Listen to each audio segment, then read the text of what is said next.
আচ্ছা, অনিদ্রা বা ঘুম না হওয়া একটি বিশেষ প্রবলেম। আমরা সকলে এই প্রবলেমের মধ্যে দিয়ে গেছি, আপনি হয়তো যাচ্ছেন। বিশেষ করে এই ওয়েদার চেঞ্জের সময় এই ধরনের প্রবলেম আমরা দেখেছি, বা ধরুন আপনি বিভিন্ন কারণে কোনো কারণে একটু টেনশনে আছেন, প্রেসারে আছেন, তখন এই অনিদ্রার একটা সমস্যা আপনি ফেস করে থাকবেন। আজকে এই ভিডিওতে আমরা অনিদ্রা নিয়ে বেশ কিছু জিনিস বলবো, যেগুলো আপনার খুব কাজে লাগতে পারে। দেখুন, অনিদ্রা কেন হয় বা ঘুম না হওয়ার কি কারণ। আমি ঘুম না হওয়ার কি কারণ তার বলার আগে আপনাদের কয়েকটা জিনিস বলি। আপনারা অনেকেই মাইকেল জ্যাকসনের নাম শুনেছেন। মাইকেল জ্যাকসন তো ফিনান্সিয়ালি অনেক বেশি স্টেবল। তার সাথে সবসময় কোনো না কোনো ডক্টর থাকতেন, যাতে করে মাইকেল জ্যাকসন এই জন্যই পুরো প্রিপারেশন নিয়েছিলেন সারা জীবন উনি বহু বছর বাঁচবেন বলে। উনি মোর দেন 100 ইয়ার্স বাঁচার একটা ওনার প্রবণতা ছিল, যাতে করে উনি নিজের জন্য সব সময় ডক্টর নিজের কাছে ক্যারি করতেন। বাট দুঃখের বিষয় যে উনি 50 বছর আশেপাশে উনি মারা যান। তো এই মারা যান তার সব থেকে বড় কারণ কি জানেন? সেটা হচ্ছে অনিদ্রা।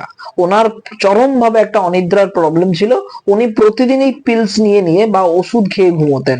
দেখুন, আপনার আশেপাশে বা আপনি নিজে অনেকেই আছেন যারা এই ওষুধ নিয়ে ঘুমোয়, ওষুধ খেয়ে ঘুমোয়। আমি বলে রাখি যে এই ওষুধ খাবার খেয়ে ঘুমানোর অনেকগুলো সাইড এফেক্ট রয়েছে, যেগুলো আমাদের শরীরে আসে। যেমন ধরুন, আপনার যত বেশি এই ওষুধ খেতে থাকবেন, তত আপনার নার্ভাস সিস্টেম ধীরে ধীরে, মানে ফোর্সফুলি যখন ডমিনেশন হচ্ছে, nervous system normal activity lose করবে, প্রথম কথা। দ্বিতীয় হচ্ছে, প্রথম দিন যখন যে ডোজ দেবেন, তারপরে দেখবেন 1 মাস পরে ডোজ আবার বাড়াতে হচ্ছে, কারণ সেই ডোজে আর কাজ করছে না। তার মানে কি, নার্ভাস সিস্টেমটা ধীরে ধীরে আপনার দুর্বল হতে শুরু করছে। এবং পরে পরে আমরা যদি এই হ্যাবিটটাকে নিয়ে নিই, তাহলে কিন্তু ওষুধ ছাড়া আর ঘুম কখনোই হবে না। এটা কিন্তু একটা মারাত্মক খারাপ বিষয়।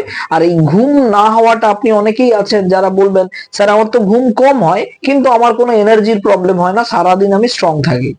কিন্তু আমি আপনাদের বলে রাখি যে আপনি হয়তো সারাদিন স্ট্রং থাকেন, কিন্তু ঘুম শুধু আমাদের রেস্ট দেয় তা নয়। ঘুম আমাদের ব্রেন সেলস, আমাদের ব্রেনের মধ্যে যে সমস্ত সেলস আছে, তার মধ্যে যে ডেড সেলস গুলো, সারাদিন আমরা যে কাজ করি, চিন্তা ভাবনা করি, বিভিন্ন রকম কাজকর্ম করি, তাতে বিভিন্ন রকম ডেড সেলস গুলো ব্রেন থেকে রিলিজ হয়। এবং এই রিলিজটা করে ঘুমের সময়। তাই জন্য আমাদের সঠিক প্রপার ঘুম হওয়াটা খুব প্রয়োজনীয়, সকলের ক্ষেত্রেই তাই। এইবার আপনাদের আসবো যে ঘুম কিভাবে আপনি ডেভেলপ করবেন। দেখুন, ঘুম কিভাবে হবে বা সঠিক ঘুম আপনি কিভাবে পাবেন, সেটা জানার আগে বুঝতে হবে যে ঘুম কোথা থেকে আসে। দেখুন, অ্যাকচুয়ালি আমাদের ঘুমের পুরো বিষয়টাই একটা হরমোনাল মেকানিজম। অর্থাৎ মেলাটোনিন বলে এক ধরনের হরমোন হয়, যেটা আমাদের ব্রেন থেকে সিক্রেট হয়। সেই হরমোনের প্রভাবেই কিন্তু আমাদের একটা সঠিক ঘুম হয়। তাই এই হরমোনের যে সিক্রেশন, এটাকে যদি আমরা সঠিক করতে পারি, তাহলে কিন্তু প্রপার ঘুমটা আমাদের হয়। এর জন্য বেশ কিছু অ্যাক্টিভিটিস আছে। প্রথম হলো ফুড নিউট্রিশন। আমাদের ম্যাগনেসিয়াম জাতীয় ফুড আমাদের খাওয়ার বাড়াতে হবে, ঠিক আছে? এগুলো করলে কি সিক্রেশন বাড়বে। বেশ কিছু জিনিস আছে যেগুলোকে অ্যাভয়েড করতে হবে। যেমন ধরুন, আমরা অনেকেই এক্সারসাইজ করি সঠিক ঘুমের জন্য। সঠিক ঘুমের জন্য এক্সারসাইজটা খুব প্রয়োজন, সঠিক ক্যালোরি বার্নিংটা খুব প্রয়োজন। কিন্তু এখানে একটা বিষয় আছে যেটা আমরা অ্যাভয়েড করে যাই বা দেখি না। সেটা হচ্ছে, আমরা অনেকেই আছি যারা ধরুন এক্সারসাইজ বা খুব হার্ড ওয়ার্ক করি, যেটা ঘুমের আগেই করি। এটা কিন্তু করা যাবে না। আপনি যদি এক্সারসাইজটা বা হার্ড ওয়ার্কটা খুব ঘুমের একদম আগে করেন, সেটাকে অ্যাভয়েড করার চেষ্টা করুন। তারপরে আমরা শুয়ে পড়ে অনেক সময় স্ক্রিন টাইম আমাদের হয়, আমরা মোবাইলে দেখি না, আমাদের শুলেই মোবাইলে বিভিন্ন রকম রিলস দেখি বা বিভিন্ন রকম দেখি। এই স্ক্রিন টাইম গুলোকে আমাদের অফ করতে হবে। ঘুমের ঠিক আগে যদি পারেন, আধা ঘন্টা আগে অন্ততপক্ষে 5 থেকে 10 মিনিট আপনি আপনার নিজের পায়ের পেছোটাকে জলের মধ্যে ডুবিয়ে রাখবেন, নুন দিয়ে জলের মধ্যে আপনি ডুবিয়ে রাখবেন। দেখবেন এই উইন্টারে বিশেষ করে একটা হট ওয়াটার কম্প্রেশন আপনাকে খুব ভালো একটা ফিল দেবে, এবং এইটা মেলাটোনিন অ্যাকচুয়ালি সিক্রেট করতে খুব সাহায্য করে।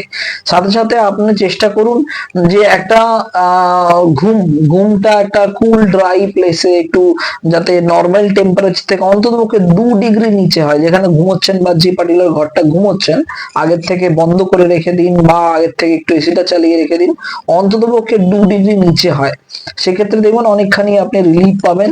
এবং সাথে সাথে আমরা যাতে ঘুমটা যখন করব বা ঘুমটা যখন নেবো, সেই ঘুমের টাইমিং যেন অলওয়েজ সেম থাকে। মানে আপনি যে টাইমে বেডে যাচ্ছেন সেটা যেন প্রতিদিন সেম থাকে। আপনি যদি প্রতিদিন বেড টাইমিং বারবার চেঞ্জ করেন, সেক্ষেত্রে কিন্তু আপনার প্রবলেম হবে।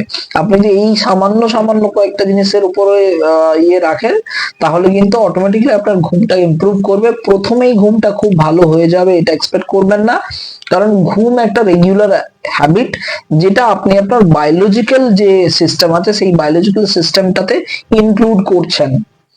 তো সেই কারণে আপনি যখন সেই বায়োলজিক্যাল সিস্টেমে আসতে এটা একটু সময় লাগে।